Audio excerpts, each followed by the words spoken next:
Okay, good morning, good afternoon, or good evening, depending on when you're joining us. Thank you for taking time out today for the Salesforce Admins webinar, Manage Salesforce Like a Pro with Governance. I am happy to be joined by David Schock, who is Lead Platform Solution Engineer at Salesforce. You can follow him on Twitter.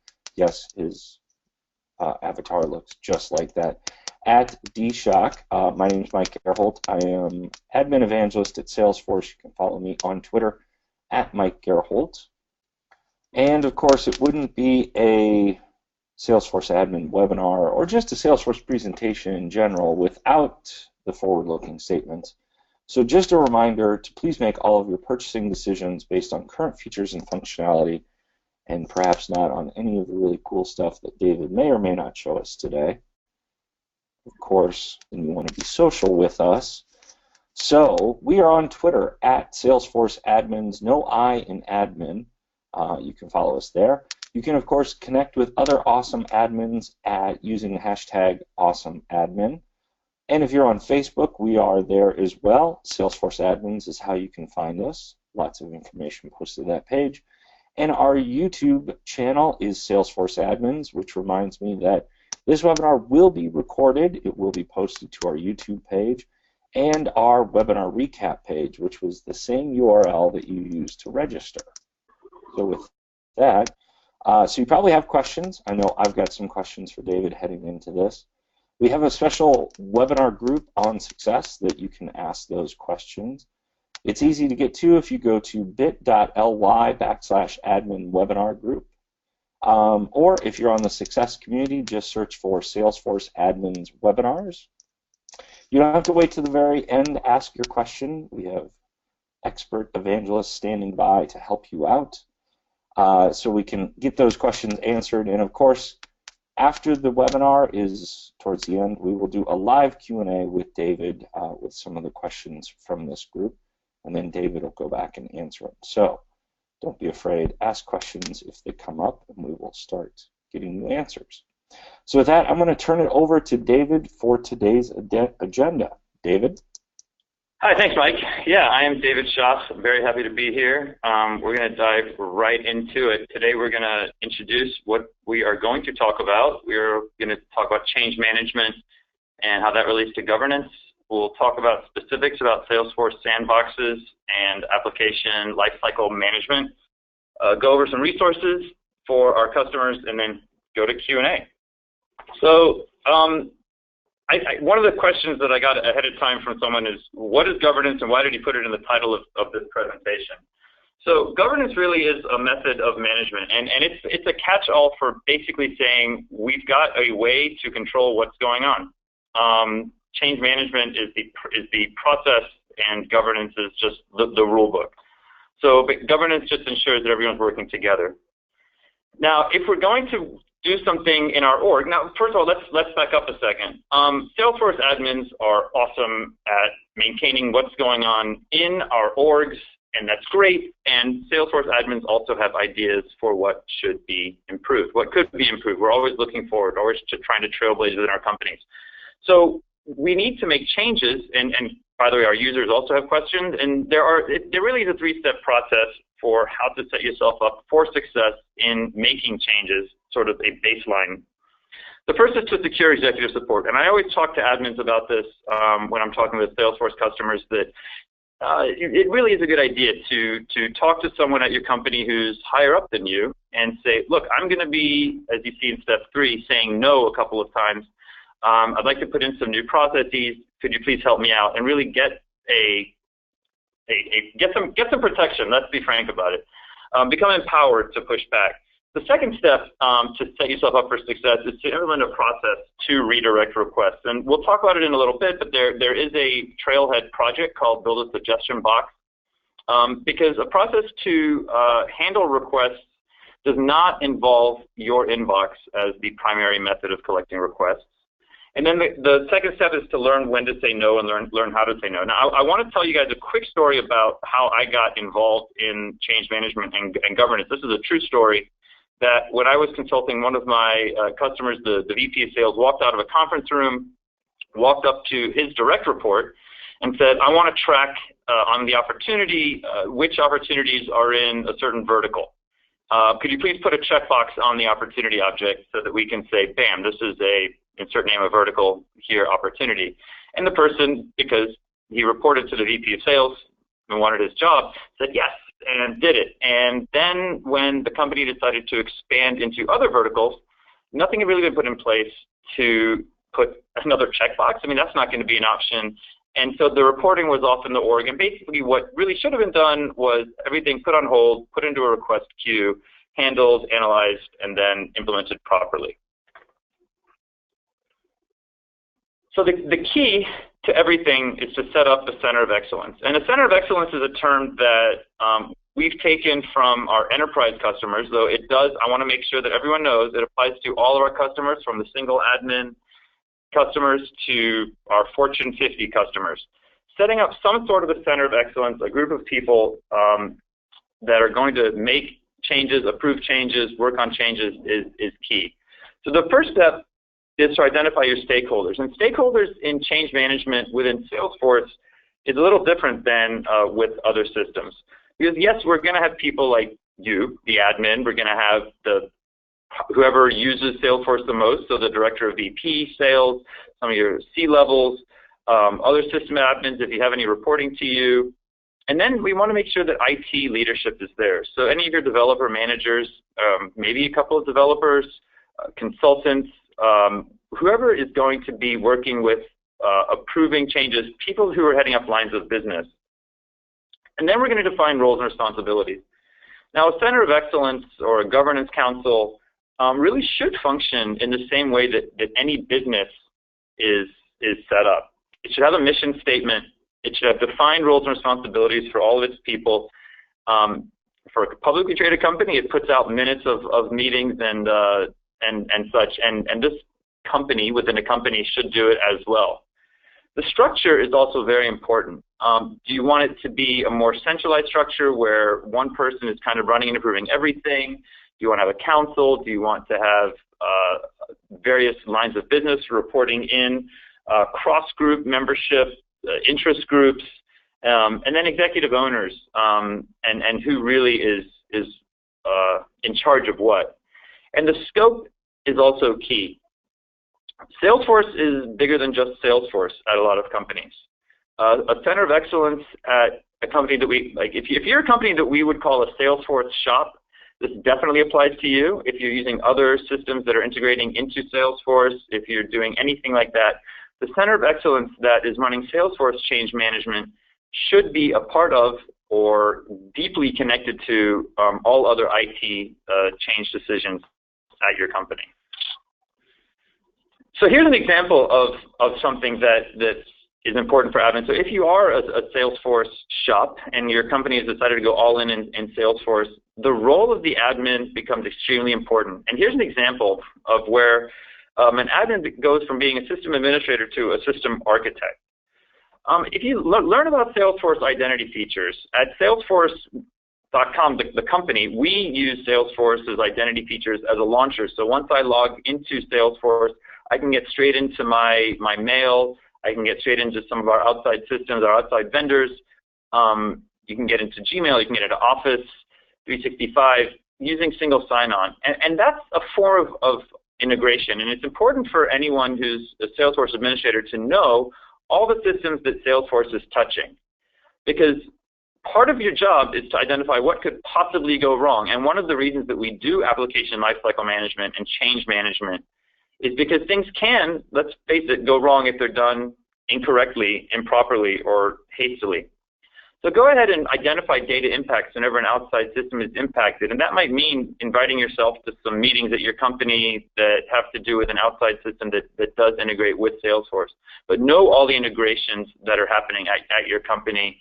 And generally maintain your own list of integrated fields so that you have notes about what's going on. So when someone wants to make a change to something, you can say, well, that'll have impact here, which will impact this workflow, et cetera, et cetera. To change management, people who know me well know that I love not to use buzzwords, but this is a bit of a buzzword. Basically, change management is how we're going to control change, how we're going to manage change at the company. And there are 4 steps 4 basic steps to change management. The first is to collect ideas. And as I said before, there is a suggestion box trailhead project, which is a great starting point. Don't forget, Salesforce has been collecting ideas and requests for years on our own idea exchange. Notice that all of the requests that come in don't go straight to Parker Harris's inbox. We do collect ideas, and we do it transparently, and we allow people to vote on them even. The next step is to analyze and prioritize requests. Some requests are going to be different than others. Some requests are going to be larger than others. Some requests are completely unnecessary, and some requests, and I'll give you a concrete example. Someone wants to create a report. They don't need a lot of process. So prioritize what's going on. Set up a structure to configure, develop, and deploy using sandboxes, and we'll get into how to do that in a moment. Train your end users is possibly the most important step, because you're going to make changes within your org, and people are going to say, oh my gosh, I don't see this, or you rearranged the page layout, and where's my favorite field, and what happened, or you add a related list, and then you click override the user's customization, and suddenly someone's complaining that the related lists are in the wrong order. Just know what's going on so you can train your end users, and then you deploy into production, and everything works wonderfully. Now, if you want help with this, you can contact Salesforce, contact your account executive. We actually do offer some help for our customers through your success manager to do accelerators on that. Now, release management, a release strategy is very important. So there are a couple of things. We're basically going to divide this quadrant into 3 parts. Let's start with immediate releases. If something's owned by one group, if something has minimal impact to most of what's going on in your org, you could probably fast track that and count that as a separate app. Set that up in a sandbox if it's a standalone, and push it through pretty quickly. If it's permissions on folders, your report folders. But then we've got monthly releases. So what we recommend is that you do a cadence on your releases. Monthly releases are going to be things that affect more of the company. But notice that the way we've got this set up, there's very little process or security impact. So we're going to be able to train very easily on this, and we're going to roll this out to a subset of our users, but it's not going to touch the entire company. Now, major releases, this is the big deal here. The first things that we have to look at are the security impact. If you're going to change permissions, if you're going to adjust field level security, if you're going to do anything to do with sharing rules, probably a major release. Putting in major app exchange apps. Things that impact across the entire company. Some people say anything that touches the account object, because it's so important to what goes on no matter what you're doing, would count as a major release. And don't forget that Salesforce upgrades 3 times a year. So avoiding deployments while we're in our release window, and you can find out about that at trust.salesforce.com for all the timing, and we've got release websites, release pages on our website. It's going to be important to stagger your releases with our major releases. Probably it's best to start implementing them once we do the sandbox pre-release upgrade. Let Salesforce push the new release, and then push your release into production after Salesforce has upgraded production to the new version. So let's take a look at the sandboxes that we're going to be working with here to do this, because we don't make major changes directly in production. The sandboxes are a key part of building in the cloud. Don't forget that they are on similar infrastructure. The reason I say similar and not identical is that we do have some tools for customers that are available on sandboxes that aren't available in production. We have a tool called the Apex Debugger. So for all the developers out there who are listening, Apex Debugger is a way for you to actually stop a thread within the sandbox, within your code. I won't go into too much detail on that, but that's an example of something that happens on Sandbox. Sandbox is just a very good way to copy what's going on. We copy all of your metadata from your org, all of your customizations, and then we can talk about exactly which data gets moved over. There are also IDE. Salesforce has its own Force.com developer environment, and there are other tools for doing development faster. Now, we bundle sandboxes with different editions. So if you're using Professional Edition, you'll get 10 developer sandboxes. Enterprise Edition, and this includes our nonprofit customers, get 25 developer sandboxes and 1 partial copy sandbox. And we'll go into the difference in a moment. In the partial copy, And then unlimited edition customers get 100 developer editions, 5 developer pro sandboxes, a partial and a full. Some of our top customers use sandboxes in very interesting ways. USAA, one of our customers, gives out sandboxes to almost anybody who requests one and says, hey, have at it. We'll give you a developer sandbox. You can prototype a tool, submit it to our Center of Excellence, and we'll evaluate it so that we can see if we can roll it into production. And that's how they innovate. Now, the difference between the sandboxes, there's a lot on this slide. Let's take a look at the column by column. So a developer sandbox is going to have about 100,000 records in it, and it includes your setup and configuration, all of your users, but no data. Developer Pro Sandbox is a developer sandbox with 5 times the data, so about 500,000 records, and also 5 times the file storage. Again, no data copied over.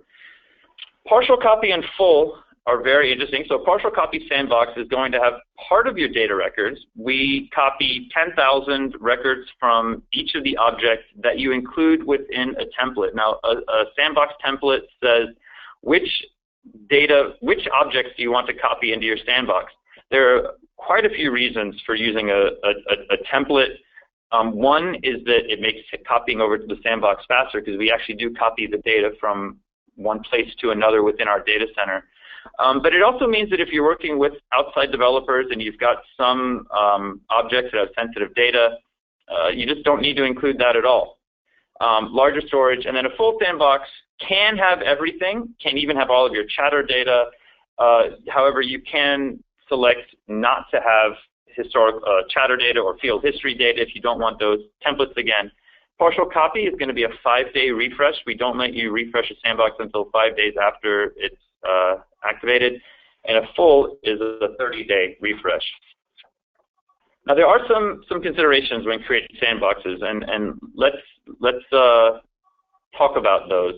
In order to write Apex, let's say you create a sandbox and you want to give it to your developers.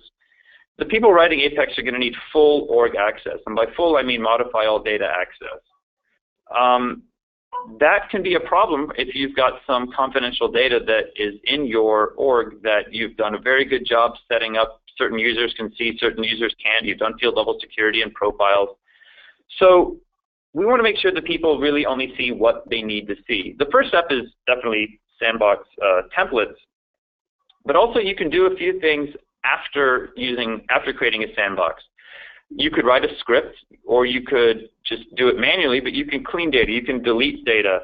Deactivating or freezing users. I find freezing users to be one of the best things to do. Some users just don't need to get into that sandbox at all, and we can freeze them out. You may need to change custom settings, but that's sort of case-by-case basis, and you can load sample data. Now, all of this can be done if you have the developer to do it using Apex, using what we call a post-refresh script. But also, you may just want to create a sandbox as an admin, and then use any tool that you have at your disposal to clear out data, make these changes, freeze users, etc. A sandbox is a powerful thing, and we want to make sure that people only access what they need to access, not only in production as a best practice, but also in sandbox. So this is one example of a sandbox deployment methodology, and let's go over a little bit what is here. On the far left, you see something that isn't even a sandbox. That's the developer edition org. Now, developer editions are wonderful. They're places where you could spin up an org, and you can spin up premium features. So some things that we charge for customers, you can get for free. Platform encryption would be for free. A lot of our Service Cloud console, etc. You want to try that out? Do it there. You can have your developers deploy into their dev sandboxes, and they're going to be working in different developer sandboxes. Your developer manager is going to be responsible for all this on the left side of this line. And that's really up to them. Your developer manager should know how to handle this, how to handle different work streams, how to prioritize what is an expedited change that doesn't require very much input, sometimes changing pick list values, rearranging a page layout. And then if you have a dev pro or a dev, you can consolidate all your developer changes into that, and this is where the admin comes into play. At this point, when we're in that Dev Pro sandbox or whatever sandbox you're using for consolidated dev, the administrator is responsible for all changes that happen moving forward. In a best practice situation, the executives at your company really need to know who is ultimately responsible for that Salesforce org, and that's you, the admin. With great power comes great responsibility, right? I recommend that you use change sets at this point. The developers probably are going to tell you, oh, I want to use some sort of deployment tool with an Eclipse or something. But if you use a change set, it gives you a few advantages. The number one advantage to using a change set is that the developers can create the change set and push it to your top sandbox, which could be a full copy, a partial copy, or whatever you're using for user acceptance testing. Then the administrator validates and the administrator deploys. All the changes that are made in the org have your name on it. The modified by, the created by is all the administrators so that you know what's going on and everything is up to you.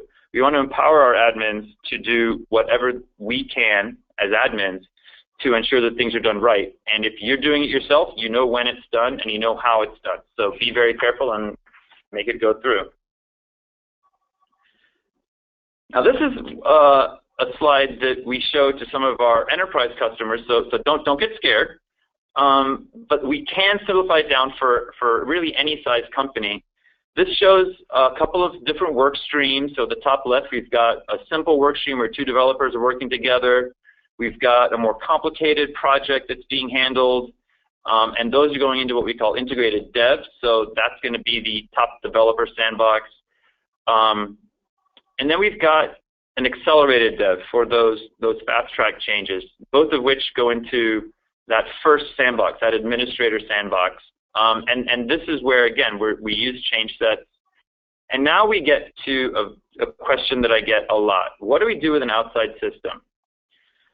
Well, if a partial copy sandbox has 10,000 records max of any object, and an outside system is integrating with that object, we cannot guarantee with 100% certainty that the integration is going to work 100% of the time. The only way to do that is to use a full copy sandbox. So we do recommend for any customer that's doing an integration with an outside system to get a full copy sandbox. And to do your load testing, what we call smoke testing, using that full copy sandbox. At that point, you can copy even from that sandbox, push changes into a training sandbox, and then push into production. Some customers make a separate sandbox just for production support. So you've got an internal help desk, and someone says, I don't have access to X, Y, Z. Well, if you're in that sandbox, in that full copy sandbox, you can log in as that user, you can see what's going on with that user, you can even tweak a bit of security for that user and see if it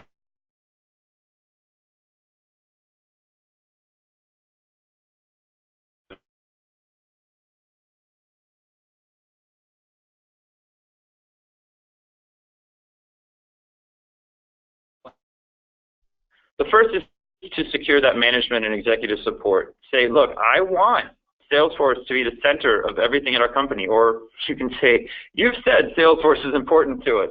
Let's make it happen. For that to happen, I need some protection. I need some support. Let's make these changes together. I can do it.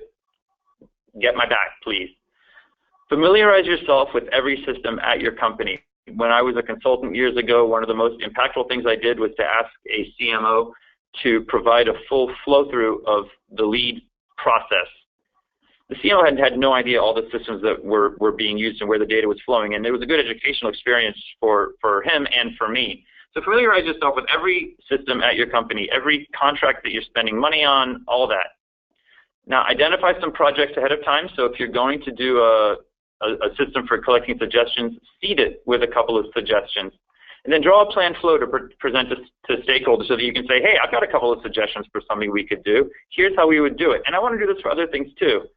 And don't forget, scale this down appropriately. I'm trying to speak towards any of our customers. If you don't need 8 sandboxes in a flow, don't do it. But make sure that you've got the general structure here. So Salesforce is not just giving you sandboxes and running away and saying, okay, go use them. We have Trailhead. And personally, I think Trailhead is very educational for me. I've learned a lot using it, especially on application lifecycle management. And we have a couple of trails that I suggest personally that people use. The secure identity and access management trail is incredibly important. As someone who deals with a lot of data access questions that customers have, I think this is so important. Make sure that you're not letting people change things they shouldn't change, basically.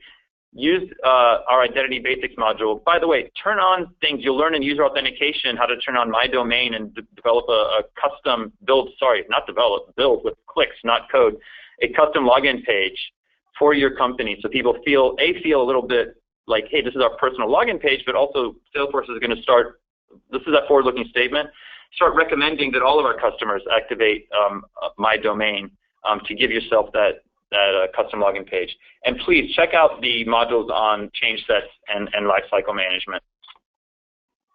Now, I spend a lot of time talking with customers about trust.salesforce.com. This is something that Salesforce pioneered in the industry. I remember personally when it came out, gosh, many years ago. It has been updated in the past few months in Streamforce. And the second link you see here on the screen, you can get also on Trust. It is our resources center where you can learn about some of the features that we have around trust and availability and security. I will be in the webinar group checking out what's going on. Don't forget to join. And we would love to take your Q&A. So thank you very much for your time, everybody. Thank you for listening. I hope you've gotten something out of it. If you have any questions about securing additional sandboxes, just contact Salesforce, and we can set you up. Thanks, David. So it looks like we do have time for at least one question. You talked a lot about sandboxes. So how often should someone refresh their sandbox? A great question. So we've got it's a combination question. For developer sandboxes, you have so many sandboxes, you might not need to refresh them so much, though you can every 24 hours. Give them out as you need, and when someone wants another one, yes, if it's been 24 hours, you can refresh. It's a great way to start over. Some developers will maintain multiple and refresh them on demand. Generally, when I hear how often should I refresh my sandbox, it has to do with partial versus full. A full sandbox is going to be a 30-day refresh cycle, so be careful. In fact, a lot of our customers don't even refresh that very often at all because they're pushing changes. They're trying to mirror production. And that partial copy is going to be, could be refreshed every 5 days. It's sort of a different cadence. So how often should you refresh? The answer is you could go as short as 5 days for a partial, but you might not go for a long time until your next project. So try to refresh only when absolutely necessary. Try to refresh after a major release that Salesforce does, because your sandbox, it will be upgraded, but you'll also have made a lot of changes within your production org. So you want to get those metadata changes pushed down, and then release after maybe a monthly release happens, or more often for the developer sandboxes whenever your developers want to start over, maybe. So refresh your sandbox like you eat your veggies is what I hear. Yeah. Oh, yes. Daily. Awesome. Well, we are actually at time, but if anybody else has questions that we didn't get answered, I know we had a short Q&A this time, go ahead and put them on the Salesforce Admins webinar. And with that, thank you, David, for taking time out, and thank all of you for taking time out of your day today and joining us. Thank you.